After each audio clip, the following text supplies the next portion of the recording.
Item ಯಾವುದೇ ಇರಲಿ try ಮಾಡಿ ಆಚಿ ಚಿಕನ್ ಮಸಾಲಾ. ಆಚಿ ಚಿಕನ್ ಮಸಾಲಾ. ಮುಂಚೆ ನಿಷ್ಕ್ರಿಯವಾಗಿದ್ದ ಆಡಳಿತ ಯಂತ್ರ ಈಗ ದೆಹಲಿಗೆ ಸ್ಥಳಾಂತರಗೊಂಡ ಆಡಳಿತ ಯಂತ್ರ. ಮುಂಚೆನೂ ಏನು ಜನರ ಸಮಸ್ಯೆಗಳಿಗೆ ಸ್ಪಂದಿಸ್ತಿದ್ರು ಅಂತ ಹೇಳುವ ಸಾಧ್ಯತೆಗಳು ಕಡಿಮೆ ಇದ್ದು, ಜನರ ಸಮಸ್ಯೆಗಳಿಗೆ ಸ್ಪಂದಿಸ್ತಾ ಇದ್ದರೆ ಅಂಗನವಾಡಿ ಶಿಕ್ಷಕಿಯರು, ಆಶಾ ಕಾರ್ಯಕರ್ತರು, ಅತಿಥಿ ಉಪನ್ಯಾಸಕರು, KSRTC ನೌಕರರು ಚಳವಳಿ ದಾರಿಯನ್ನು ಯಾಕೆ ಹಿಡಿತಾ ಇದ್ರು? ಅವ್ರಿಗೆ ಸ್ಪಂದಿಸ್ತಿಲ್ಲ ಅಂತಲೇ ಚಳವಳಿ ದಾರಿಯನ್ನು ಹಿಡಿದಿದ್ದು. ಇವರಿಗೆ ಜನರ ಸಮಸ್ಯೆಗಳಿಗೆ ಸ್ಪಂದಿಸುವ ಮನಸ್ಥಿತಿ ಇದ್ದರೆ ರೈತರ ಆತ್ಮಹತ್ಯೆನಲ್ಲಿ ಕರ್ನಾಟಕ ಯಾಕೆ 2ನೇ ಸ್ಥಾನದಲ್ಲಿರ್ತಿತ್ತು? ಆಡಳಿತಕ್ಕೆ ಬರೋದಕ್ಕೆ ಮುಂಚೆ ಹೇಳಿದ್ದೇನು? ಭ್ರಷ್ಟಾಚಾರ ರಹಿತ ಆಡಳಿತ. ಈಗ 60% ಕರಪ್ಷನ್. ಅಧಿಕಾರಕ್ಕೆ ಬರೋದಕ್ಕೆ ಮುಂಚೆ ಭ್ರಷ್ಟಾಚಾರ ರಹಿತ ಆಡಳಿತ, ಈಗ 60% ಕಮಿಷನ್. ಎಲ್ಲಿದೆ ಭ್ರಷ್ಟಾಚಾರ ರಹಿತ ಆಡಳಿತ? ಯಾವುದಾದ್ರೂ ಇಲಾಖೆಯಲ್ಲಿ ಭ್ರಷ್ಟಾಚಾರ ರಹಿತವಾಗಿ ಸೇವೆ ಕೊಡ್ತಿರೋ, ಸರ್ವಿಸ್ ಕೊಡ್ತಿರೋ ಉದಾಹರಣೆ ಇದೆಯಾ? ನಾನು ಲಂಚ ಮುಟ್ಟಿಲ್ಲ, ಲಂಚ ಮುಟ್ಟಲ್ಲ ಅನ್ನುವಂಥ ಒಂದು ಹೆಗ್ಗಳಿಕೆ ಎದೆ ತಟ್ಕೊಂಡು ಹೇಳುವ ಸ್ಥಿತಿಯಲ್ಲಿ ಯಾರು ಸಚಿವರಿದ್ದಾರಾ? ಮುಖ್ಯಮಂತ್ರಿಗಳೇ ಇಲ್ಲ, ಇನ್ಯಾರು ಇರ್ತಾರೆ?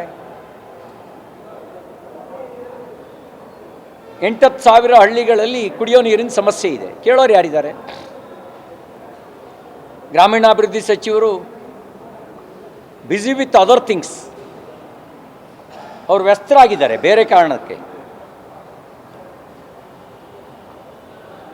ಮೋದಿಯವ್ರನ್ನ ಬೈಯೋದು ಹೆಂಗೆ, BJPಯವ್ರನ್ನ ಟೀಕೆ ಮಾಡೋದು ಹೆಂಗೆ ಅನ್ನೋದ್ರೊಳಗೆ ವ್ಯಸ್ತರಾಗಿದ್ದಾರೆ. ಜನರ ಕುಡಿಯೋ ನೀರು ಇದ್ರೇನು ಬಿಟ್ಟರೇನು, ಅವ್ರು ಬದುಕಿದ್ರೇನು ಸತ್ರೇನು, ಗುಳೆ ಹೋದ್ರೇನು, ಊರಲ್ಲಿದ್ರೇನು, ಇದು ಅವರ ಮನಸ್ಥಿತಿ.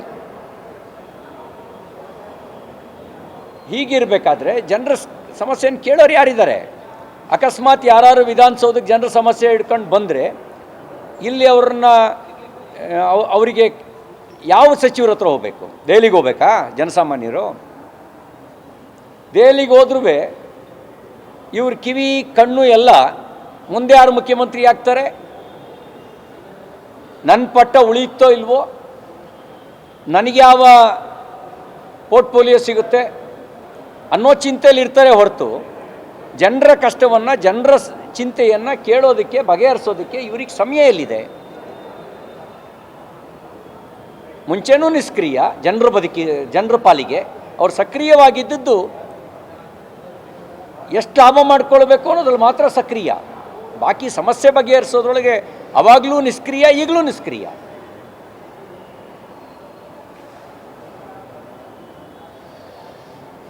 ನಾವು ಆಗ್ರಹಿಸ್ತೇವೆ, ಜನ ನಿಮಗೆ 2023ರಲ್ಲಿ 136 ಸ್ಥಾನವನ್ನು ಗೆಲ್ಲಿಸೋದ್ರ ಮೂಲಕ ನಿಮ್ಗೆ ಅಧಿಕಾರ ಕೊಟ್ಟರು.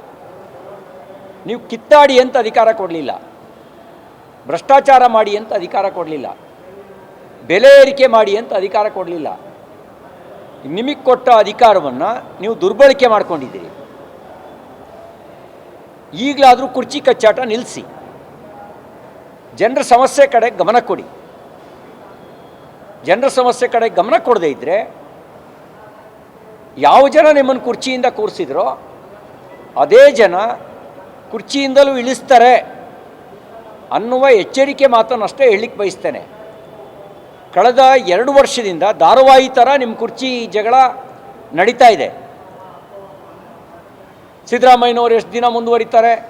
ಇಲ್ಲ ಅವರೇ ಸಾಯೋವರೆಗೂ ಮುಖ್ಯಮಂತ್ರಿ ಅಂತ ಕೆಲವರು, ಇನ್ನು ಕೆಲವರು ಇಲ್ಲ DK ಶಿವಕುಮಾರ್ ಹಾಗೇ ಆಗ್ತಾರೆ ಅಂತ ಇನ್ನು ಕೆಲವರು, ಮತ್ತು ಕೆಲವರು DK ಶಿವಕುಮಾರ್ ಹಣೆಲೇ ಬರೆದಿಲ್ಲ ಮುಖ್ಯಮಂತ್ರಿ ಆಗೋ ಯೋಗ, ಸಿದ್ದರಾಮಯ್ಯನವ್ರು ಇಳಿದ್ರೂ DK ಶಿವಕುಮಾರ್ ಮುಖ್ಯಮಂತ್ರಿ ಆಗಲ್ಲ, ಪರಮೇಶ್ವರ್ ಅವರಿಗೆ ಅವಕಾಶ ಇದೆ ಮತ್ತೊಬ್ಬರು. ಇದರ ನಡುವೆ ಸತೀಶ್ ಜಾರಕಿಹೊಳಿ ಅವರು ಯಾಕೆ ಮುಖ್ಯಮಂತ್ರಿ ಆಗಬಾರ್ದು ಅಂತ ಕೆಲವರು, ಎಲ್ಲರೂ ಸೇರಿ ನನ್ನ ಹೆಸರನ್ನು ಯಾಕೆ ಹೇಳ್ತಾ ಇಲ್ಲ ಅಂತ ಮಲ್ಲಿಕಾರ್ಜುನ್ ಖರ್ಗೆ ಅವರು. ಈ ಜಗಳದೊಳಗೆ ಸೊರಗ್ತಾ ಇರೋದು ಕರ್ನಾಟಕದ ಜನ. ಇಲ್ಲಿರುವ ಸಮಸ್ಯೆಗಳಿಗೆ ಪರಿಹಾರವೇ ಇಲ್ಲದಂತಾಗಿದೆ. ಪರಿಹಾರ ಕೊಡುವ ಇಚ್ಛಾಶಕ್ತಿ ಬಹುಮತ ಇದ್ದರೂ ಕಾಂಗ್ರೆಸ್ನವ್ರು ತೋರಿಸ್ತಾ ಇಲ್ಲ. ಇದು ರಿಯಾಲಿಟಿ.